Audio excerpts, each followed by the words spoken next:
Good morning. Happy Tuesday. Let's start off with a quick morning meeting and then we will get into our daily article. So I just created a little message for you guys. Today is Tuesday. It's April 7th. So if you're writing the date, it'll be 4/7/20. The weather is going to be cloudy. We might get a little bit of sun and it's a high of 60 degrees. So even though we will have clouds, it'll still be pretty warm outside. All right, so today I thought that we could take a break from animals and read an article about something else that's interesting that I know maybe all of you or almost all of you definitely like, bubblegum. So we're gonna read an article called Chew on These Bubblegum Facts. So I'll read out loud to you guys. Feel free to follow along. And then afterwards, you'll reread on your own and answer your Google form questions. All right, Chew on These Bubblegum Facts by Lydia Loukidis. Here is a riddle for you. What tastes good, is fun to chew, but can't be swallowed? You guessed it, bubblegum. People love to chew gum. In fact, people around the world have been chewing gum for thousands of years. Wow, so gum's been around for thousands of years. That's a really long time. But have you ever wondered how gum is made?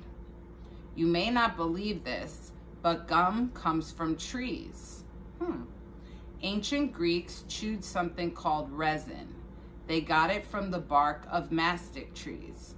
Okay, so in ancient Greece, a very long time ago, they chewed something called resin, which was like a type of gum, and it was made from the bark, the brown outside of the tree. Ancient Mayans who lived in South America used something different. They chewed chicle. Chicle is very rubbery.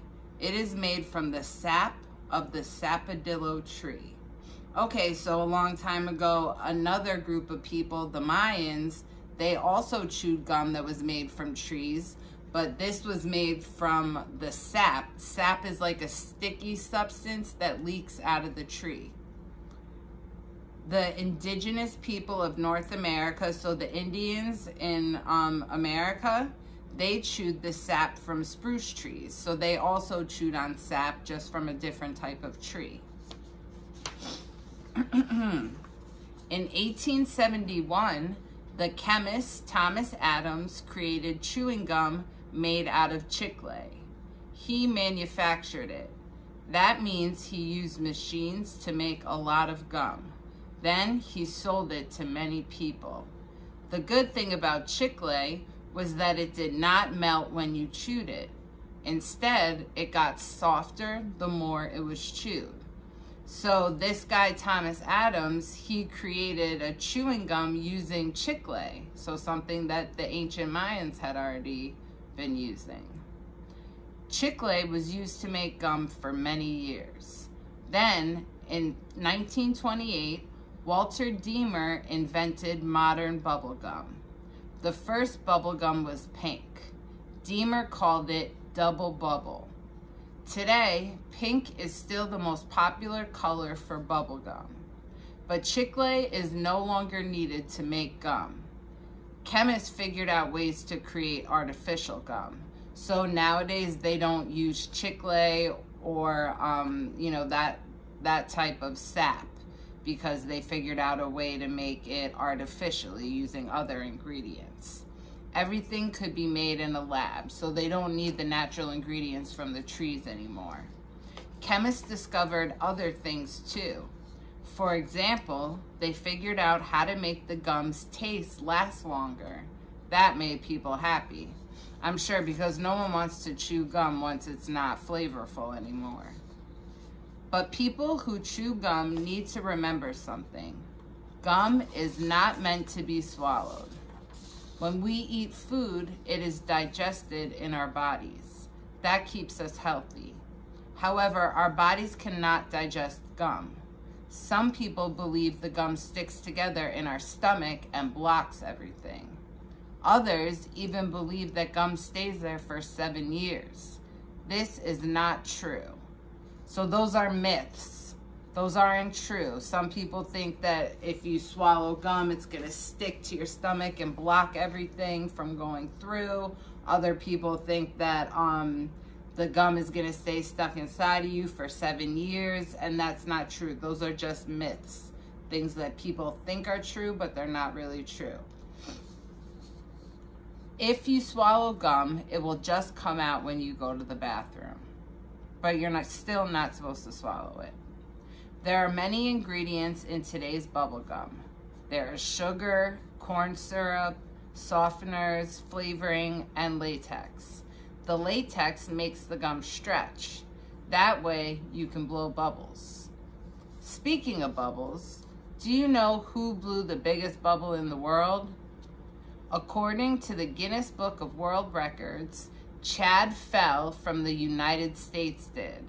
In 2004, he blew a bubble 20 inches wide, and he didn't even use his hands. That's pretty impressive. Wow, so he blew a bubble like maybe about that big or a little bigger. You can also practice blowing big bubbles, but be prepared to get some gum sticking to your face once the bubble pops. All right, so I hope you guys thought that article was interesting. Let's review the key points from the article. So we read bubble gum, and we learned that gum has been around for thousands of years. People have been using gum that's made from trees for a very long time. We know that gum comes from trees. The Greeks, the ancient Greeks, they used to chew resin from the trees. The ancient Mayans chewed chicle from the sap of the trees. And the Indians in North America also chewed sap from the sapodillo tree. We know that there were different famous gum chewers, including Thomas Adams, who started manufacturing chewing gum using chicle. We have Deamer, who created Double Bubble, and Chad Fell, who chewed and blew the largest bubble in 2004. And we also learned about some gum myths, things that people believe about gum, but they're not really true. So we learned that if you swallow gum, it's not gonna stay inside of you for 7 years, and it's not gonna stick to the rest of your stomach and cause a blockage. We learned that you're not supposed to swallow it, but if you do, it'll just come out when you go to the bathroom.